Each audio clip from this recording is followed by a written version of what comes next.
있었습니다. 우리는 중3 1학기 내용이 되면서 지금 하고 있고요.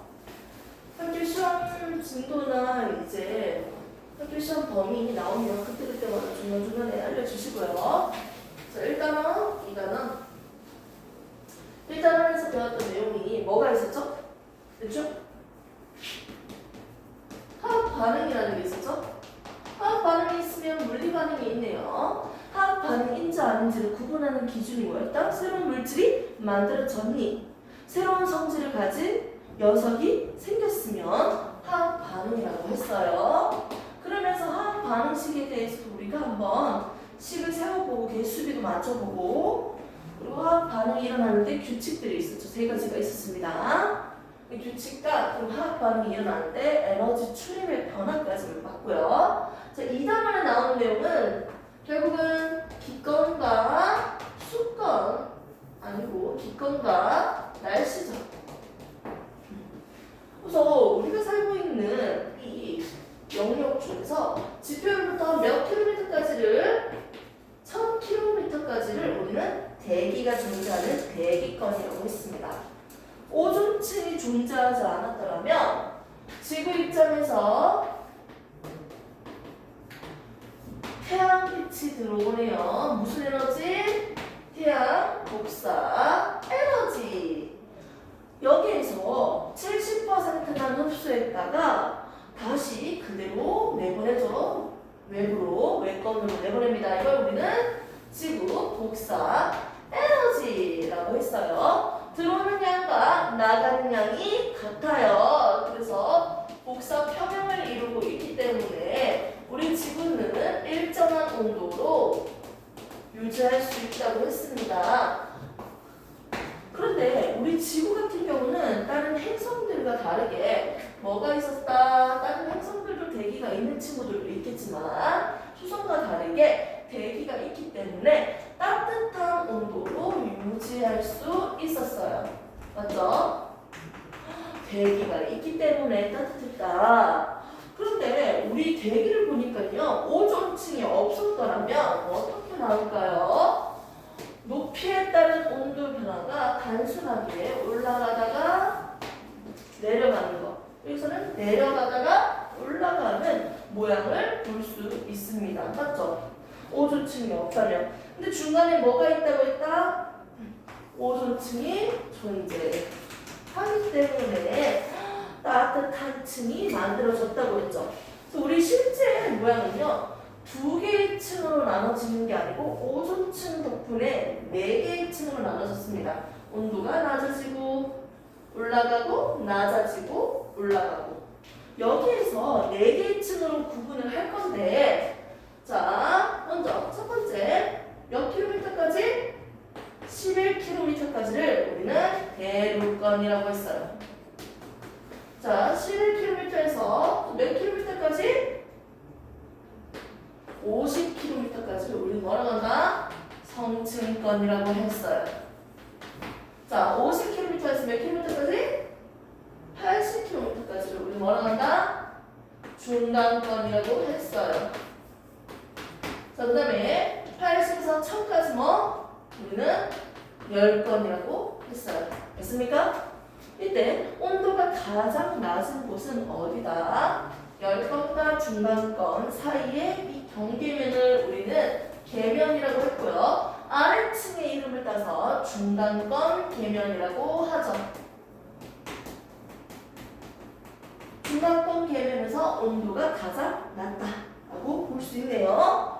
자, 그리고 다른 층의 경계면도 한번 이름을 따볼까요? 얘는 성층권 계면, 얘는요 대륙권 계면이라고 할 수 있겠습니다. 됐습니까? 이 각각의 층에 대한 특징을 봤을 때 얘들은 먼저 대륙권 같은 경우는 밑에 있는 온도가 따뜻하고 위로 올라갈수록 추워지니까 따뜻한 공기 위에 차가운 공기가 있네요. 어머 가벼운 거 위에 무거운 게 있네요. 얘는 불안정하죠?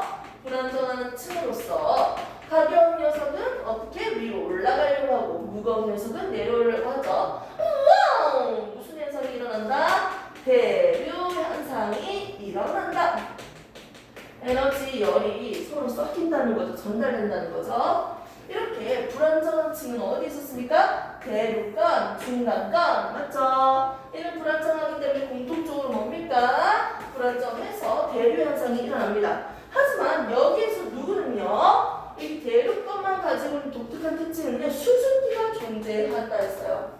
대륙간에 수증기가 존재하기 때문에 기상현상이 일어난다고 배웠습니다. 기억납니까? 눈 오고 비 온다는 거지. 태풍도 불고요. 뭐가 있으니까? 수증기가 있으니까요. 그럼 중간권에서는요, 없습니다. 그럼 중간권이 가지고 있는 특징은 뭘까요? 유성을 관찰할 수 있다. 그러니까 우주 외부에서 떨어지는 돌덩어리가 마찰을 하면서 지구의 대기에 마찰되면서 빛과 열을 내는 현상이죠. 이렇게 유성, 별똥별을 관찰할 수 있었고요. 열권은 공기가 희박합니다. 위로 올라갈수록 거의 대부분의 기체는 바닥에 막 깔려 있고요. 위로 올라갈수록 거의 희박해요. 없다고 보면 되지 거의. 열권은 없어요. 없기 때문에 여기는 공기가 희박하다는 특징이 있습니다. 공기 희박. 그렇기 때문에 낮과 밤의 온도 차이가 졸라 크다.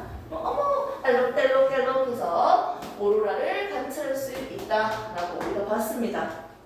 자, 먼저 대륙간, 성층권, 중간권 10건에서요. 우리는 대륙간과 중간권은 무슨 특징이 있다? 불안정하다고 했죠. 그럼 누구는요? 안정할까요?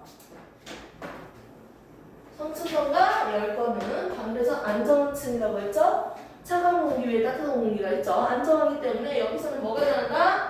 비행기의 항로로 쓰이고 있겠죠. 10건에서는 뭐라고 했어요? 인공위성의 궤도로 이용되고 있다고 했죠. 기억납니까?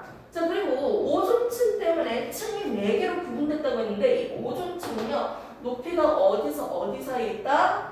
약 20에서 30km 사이에 분포한다고 했습니다. 자, 이렇게 해서 대략적인 것들만 봤고요. 여기서 가장 중요한 건 사실 온도 변화였어요. 기억나죠? 자, 지구 입장에서 내보내는 에너지는 지구 복사 에너지, 태양에서 보내는 에너지는 태양 복사 에너지라고 했는데, 그러면 왜 온도 낮아지는 이유는 뭐다? 첫 번째, 왜 온도가 낮아진다? 대륙간은 왜 위로 올라갈수록, 높은 산으로 올라갈수록 아이 추워. 왜? 도달하는 지구 복사 에너지의 양이 줄어드니까요.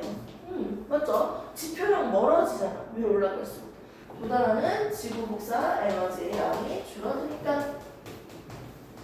그래서 온도가 낮아졌어요. 두 번째 층, 오존층은 전반적으로 따뜻한 층이죠. 온도가 올라가고. 왜 온도가 따뜻하고 올라간다? 뭐가 있습니까? 오존층이 존재하기 때문이다. 오존층은 해원빛 자외선 얘를 흡수한다, 막아주는 역할을 했었습니다. 자, 그 다음에 중간권은요, 왜 온도가 낮아졌다? 얘도 똑같죠? 지구 복사 에너지 양이 줄어들기 때문이다. 그리고 또 오존층에서 흡수한 에너지, 빛을요, 어떻게 다시 중간권을 보내잖아요. 오존층에서 보내준 에너지 양이 줄어들기 때문이다 라고 해도 맞습니다. 자, 그럼 가장 위에 있는 층을 볼까요? 열건은요, 왜 위로 올라갈수록 점점 뜨거워질까요? 누구랑 가까워지니까? 태양과 가까워지니까 도달하는 태양 복사 에너지 양이 많아지기 때문이었습니다. 됐습니까? 이렇게 해서 온도 변화까지 쫙 정리를 꼭 하셔야 됩니다. 머리 식힐 타임. 자, 30초.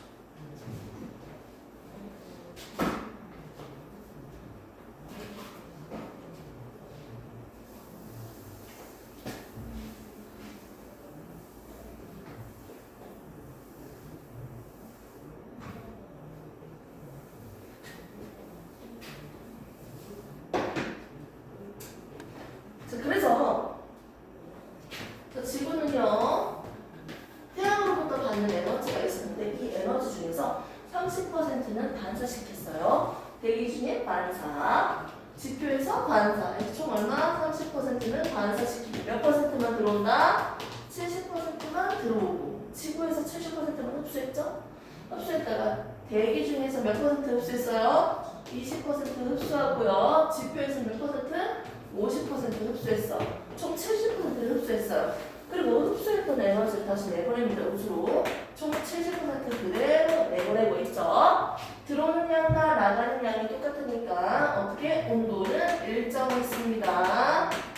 이렇게 온도가 일정하게 유지할 수 있는데 무슨 기체들이 점점 많아지면 온실 기체들이 점점 많아졌습니다.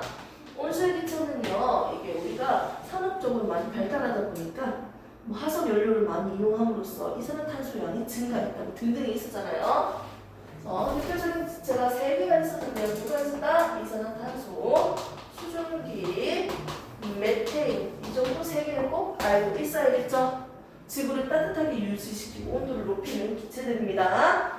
자, 먼저 시대별로 어떻게 연도별로 이산화탄소 양이 점점 증가하고 있어요. 이 그래프와 그리고 기온이 점점 증가하고 있는 그래프의 기울기가 나랑 유사하다는 거지. 이걸 통해서 온실기체는 지구온난화를 일으키는 주범이라고도 얘기할 수 있겠네요. 직접적인 관계가 좀 있겠어요. 됐습니까? 그럼 지구온난화가 심해지면 심해질수록 어떤 일이 생길까요? 빙하가 줄어들겠죠. 따뜻하니까. 빙하의 면적이 감소하겠습니다. 면적이 감소하면서 해수면의 높이가 어떻게 된다? 높이는 상승하고 있죠. 육지 대륙면의 육지의 면적은 감소한다고 했고요. 기상이변은 활발하게 일어나고요. 뭐 등등이 있었어요. 맞습니까? 이렇게 지구온난화까지 우리가 다 보고 나면요. 그 다음에 배웠던 내용이 바로 우리가 알고 있는 좀 약간 많이 불편했던 그 그래프가 나오고 있습니다. 쌍대 습도까지 같이 언급을 하면서 배웠던 포화 수증기를. 잠시 쉬는 타임 1분. 오빠 뒤에 봐봐. 약간 여기 드셔도 됩니다.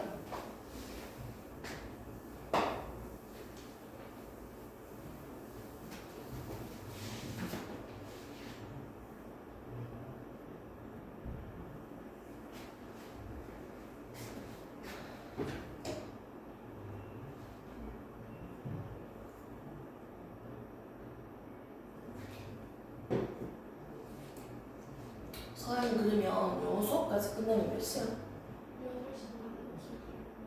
6시 반? 몇 시에 시작해요? 6시였나?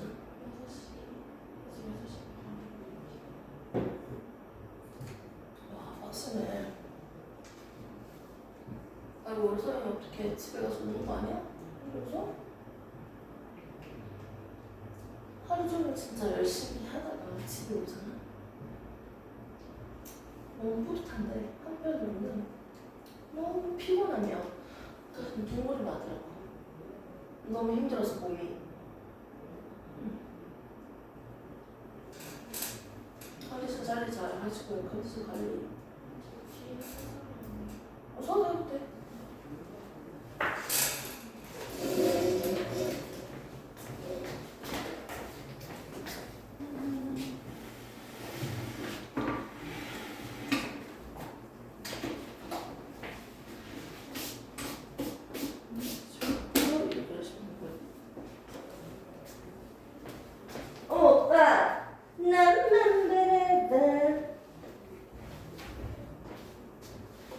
졸려요? 네.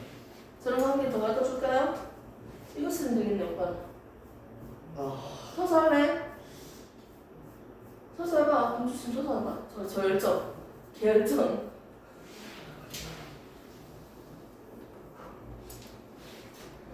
우선 복습만 하면 쉬는 타임 잠시 줄 거예요. 그리고 또 진도 나갈 거죠.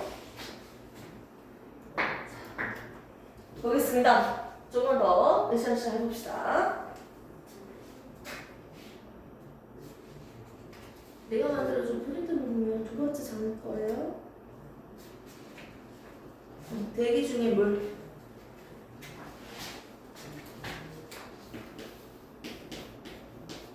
오늘 배웠던 거죠?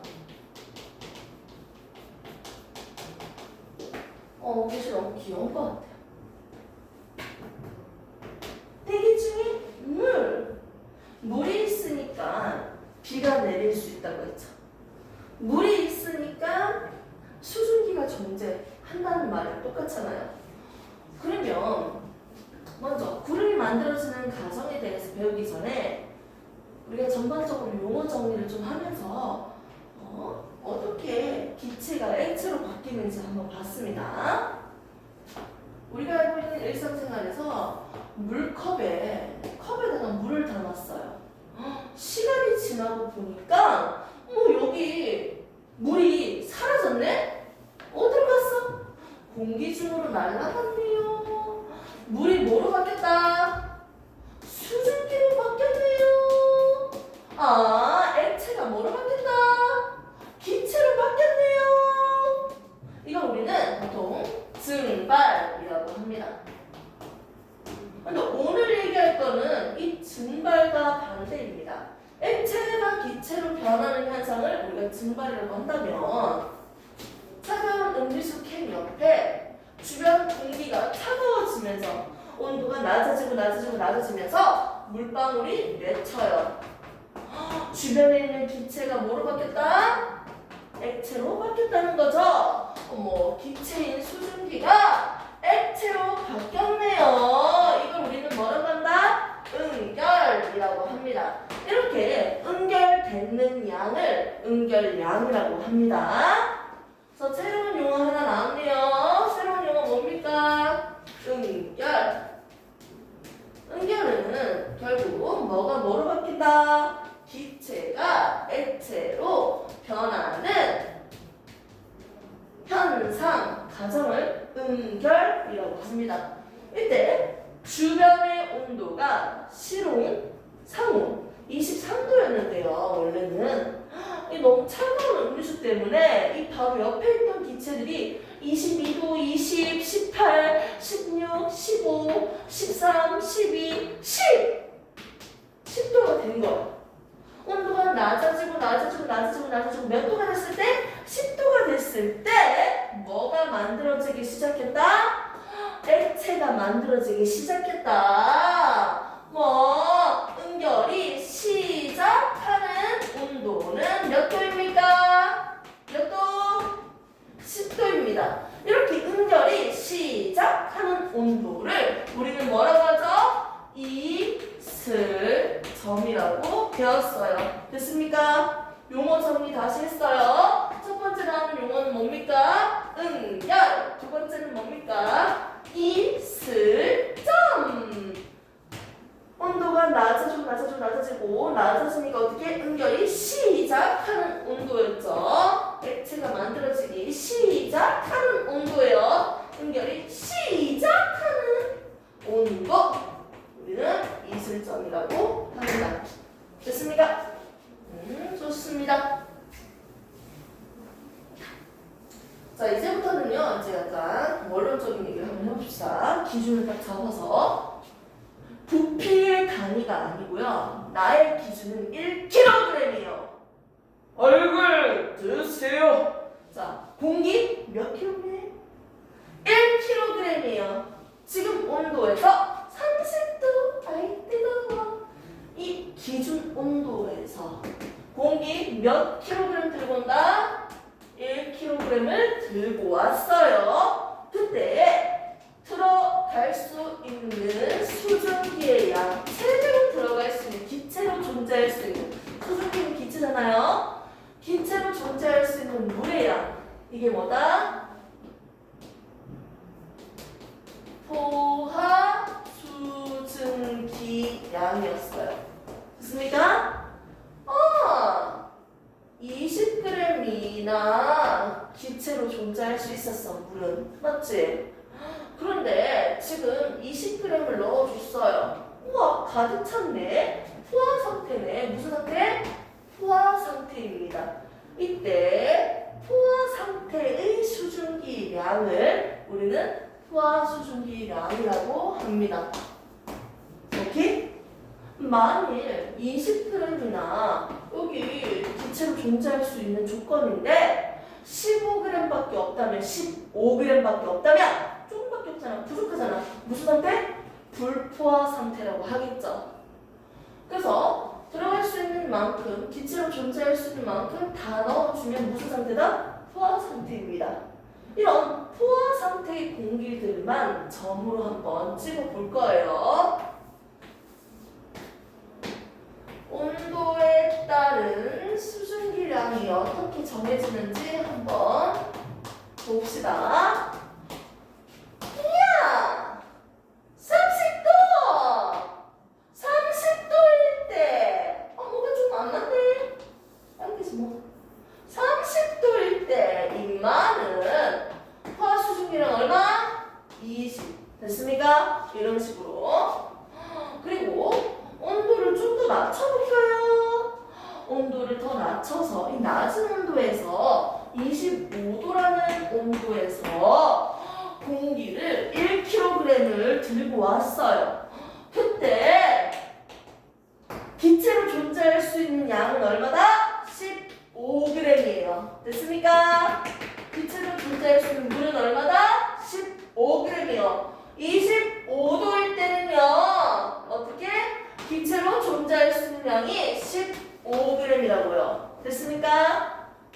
그래서 포화 상태의 공기들만 이런 식으로 체크를 해주는 거예요. 하나 더 해볼게요. 20도까지 온도를 낮춰볼까요? 온도를 낮춰서 공기 1kg을 들고 왔는데 여기 공기 1kg 속에는요. 기체로 존재할 수 있는 양이 얼마다? 13g이에요. 됐습니까? 자, 20도일 때는요. 어떻게?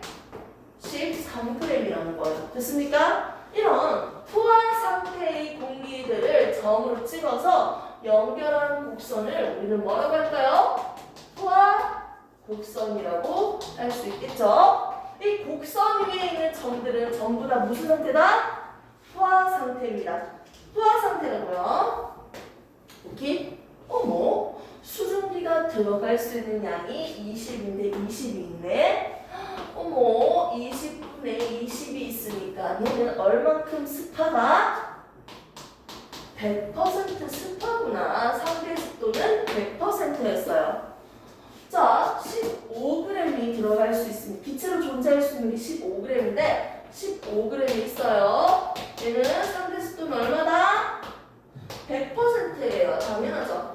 포화 상태는 들어갈 수 있는 만큼 다 들어갔기 때문에 무슨 상태다? 상대 습도가 100%였습니다. 됐습니까? 얼마나 습하고 건조한지를 나타내는 수치였죠? 상대 습도 계산하는 방법 뭡니까? 포화 수증기량 분의 실제 수증기량을 올려주면 되죠? 20g이나 들어갈 수 있는데 15g밖에 없다고 생각한다면 어떻게 계산할래요? 15g밖에 없대. 그러면 20g이나 들어갈 수 있는데 15g밖에 없으니까 20분의 15g 포화 수증기량 분의 실제 수증기량 해주고 곱하기 100을 했었죠. 그러면 얼마? 4분의 3이니까 75%였죠. 상대 습도는 75%입니다. 됐습니까? 불포화 공기들은 당연히 무슨 상태다? 건조해지겠죠. 이렇게 해서 곡선 위에 있는 점들은 무슨 상태다? 포화 상태이고 상대 습도는 100%이다 까지 또 정리를 할 수 있었습니다. 됐습니까? 그래서 온도가 낮아지면 어떻게? 수증기로 존재할 수 있는 양이 줄어들고 있네요. 이 상태에서 우리가 용어 정리만 한번 해보도록 할까요? 첫 번째 뭐가 나옵니까? 무슨 용어가 나와요? 가장 중요한 거 포화 수증기 양이라는 용어가 있었어요. 맞지? 포화 상태일 때 수증기로 기체로 존재할 수 있는 양 포화 수증기 양이에요. 포화 상태가 되기 위해서 필요한 기체의 양이죠. 오빠 졸리면 일어나야 되기 때문에 책 안 봐도 돼. 의자 집어넣고 그냥 체조해. 지금 집중해야 돼요. 지금 진짜 중요한 거야. 자, 그 다음에 나오는 용어가 있었습니다. 뭐가 있었죠? 실제 수증기량이었어요. 실제 수증기량은요, 지금 20g이나 기체로 존재할 수 있는 새끼가 20g인데, 야, 20g만큼 때려 넣을 수 있어. 기체 20 넣을 수 있다고, 수증기. 근데 15밖에 없대요.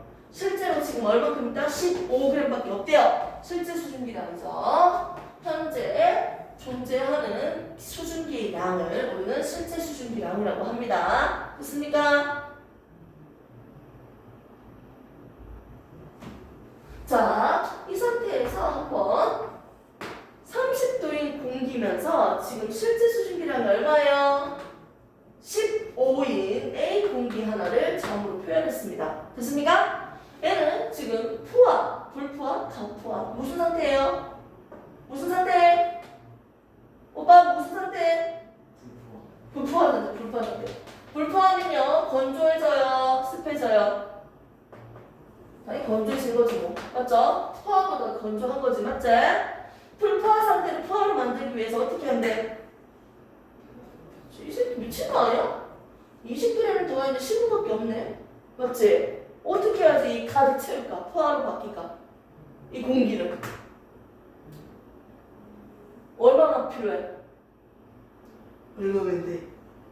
5g 더 때려 넣어주면 되잖아, 맞지? 수증기를 공급해주거나. 첫 번째 어떻게 한다? 수증기 넣어줘 5g. 그러면 포화 상태로 바뀌겠지. 이 공기가 불포화 공기를 포화 공기로 만드는 방법도 한 가지죠. 어떻게? 온도를 낮추니까 원래 15g밖에 없었는데 온도만 낮춰도 어떻게 가득 찬 상태가 됐잖아, 맞지? 온도를 낮춰주면 되겠죠. 온도를 낮춘다. 온도를 낮춘 포화 상태 이렇게 만들어줄 수 있습니다. 자, 수증기를 넣어주거나 온도를 낮추면요 불포화 공기를 포화 상태로 만들어줄 수 있었어요. 됐습니까? 네, 좋습니다. 온도를 낮추니까 무슨 상태? 포화 상태. 여기서 끝나지 않고 더 온도를 낮추고 뛰어. 어머! 나는 15g이라는 공기가 있었는데 계속 15g 포화 상태가 됐어. 이때부터 온도를 낮추니까 어떻게 됐어? 난 15g 중에서 몇 g만 기체로 존재할 수 있다? 13g만 기체로 그대로 존재할 수 있어요. 나머지 2g은 기체로 존재할 수가 없잖아. 이 들어갈 자리가 없는데 2g은 뭐 할까? 액체 상태로 존재합니다. 기체가 뭐로 바뀌었다? 액체로 바뀌었다. 응결이 일어났다는 거죠. 언제부터 응결이 일어났어? 여기부터 포화 상태부터 출발합니다. 여기까지 포화 상태 가득 차 있었어. 15g만큼 기체로 존재할 수 있는데 15g 있으니까 그만큼 다 채워져 있잖아. 여기서부터 온도를 낮추는 동시에 뭐가 시작한다? 기체로 존재할 수 없어서 액체로 존재하는, 액체로 바뀌기 시작하는 거야. 와, 온도를 낮추니까 언제부터? 25도부터 응결이 시작하네요. 와, 온도를 낮추고 몇 도부터? 25도부터 응결이 시작하네요. 이 온도를 우리는 뭐라고 한다? 이슬점이라고 했습니다. 됐습니까? 응결이 시작하는 온도네요. 자, 이때 응결량은 얼마입니까? 20도까지 온도를 낮췄을 때 20도고 응결량 얼마?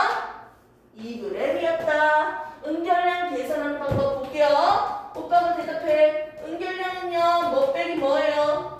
뭐예요? 응결량 얼마? 2g이지. 이거 어떻게 계산했어? 뭐 빼기 뭐예요? 오빠, 그거 맞아요.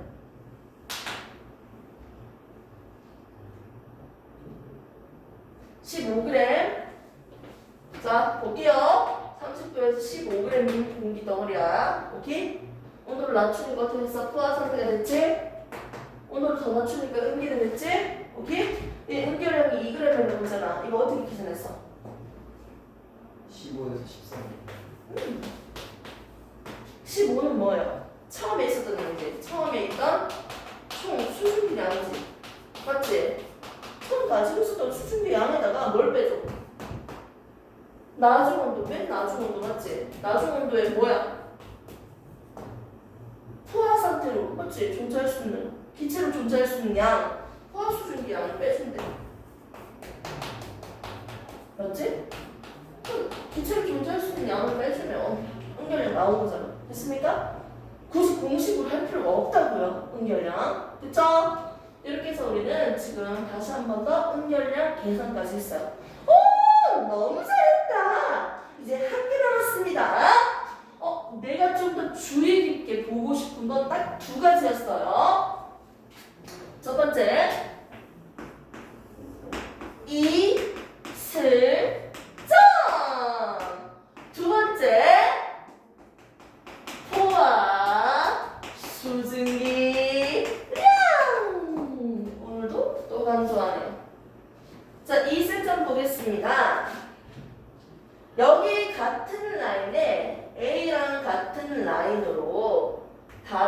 공기 덩어리를 그려볼게요. 존나 많이 그렸어.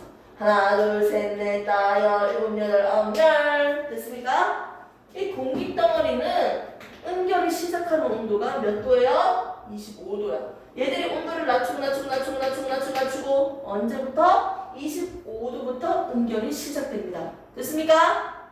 이 공기들은요, 공통점이 뭐다? 현재 수증기량, 실제 수증기량이 다 똑같아요. 실제 수증기량이 똑같으면 온도는 다 다르잖아. 25도, 30도, 38도. 온도는 다르지만 뭐가 똑같아요?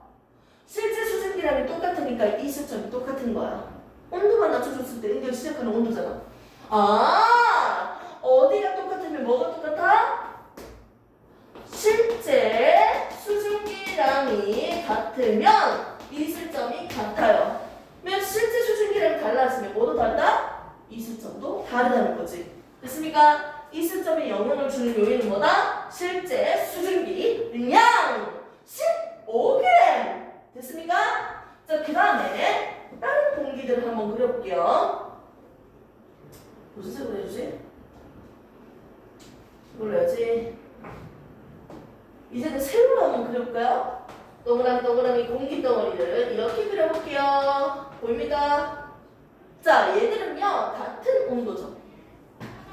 이 공기는 포화 수증기량일 때, 포화 상태일 때 수증기량 얼마다? 20g. 포화 상태일 때의 수증기량은 싹 다 20g이요. 여기는 포화 수증기량 얼마예요? 물어본다면 그 온도에서 포화 상태일 때의 수증기량을 물어보는 거예요. 포화 상태가 되기 위해서 존재해야 될 수증기량을 물어보는 거예요. 30도라는 온도가 다 똑같으니까 30도에서는 포화 상태가 되기 위한 수증기량, 포화 수증기량은 얼마다? 20g으로 다 똑같아요. 온도가 똑같으니까 뭐가 똑같아? 포화 수증기량이 똑같아. 그 말은 온도가 달라지면 뭐가 달라진다? 포화 수증기량이 달라진다. 온도에 영향을 받는다는 거죠. 그래서 온도가 낮아지면 포화 수증기량은 점점 작아지고요. 온도가 낮아지니까 포화 수증기량이 20, 15, 13 점점 작아지고 있죠. 온도가 낮아지니까 포화 수증기량이 작아지고 있다. 됐습니까? 이 실점이 어떻게 된다? 이 실점이 실제 수증기량이 낮아지니까요. 실제 수증기량이 잘 봐요. 15g인데 15g이 아니고 13g으로 된다면 어떻게 돼? 이 실점 언제야? 온도 낮아지는 이 실점 여기에요. 29. 실제 수증기량이 작아진다면 점점 이 실점 온도 낮춰서 연결되는 온도가 계속 낮아질 거야. 뭐가요? 실제 수증기량이 적어질수록 맞지? 이 실점 점점 온도가 낮아진다 했죠? 이 실점 연결 시작하는 온도는 더 낮은 온도에서 시작될 겁니다. 오케이? 우리가 기억할 건 요거예요. 근데 이걸 무조건 이 실질적인 적용으로도 이해를 꼭 하셔야 됩니다. 됐습니까? 저번에 배운 게 우리가 딱 요거예요. 이렇게 해서 이제 하루 종일 맑은 날씨에 이슬점 변화가 없는 날에 어떻게 기온과 습도 변화가 있는지까지 우리는 봤습니다. 잠시 쉬는 타임 좀 충분히 가졌다가 한 10분 정도 충분히 가졌다가 오늘 질문할게요.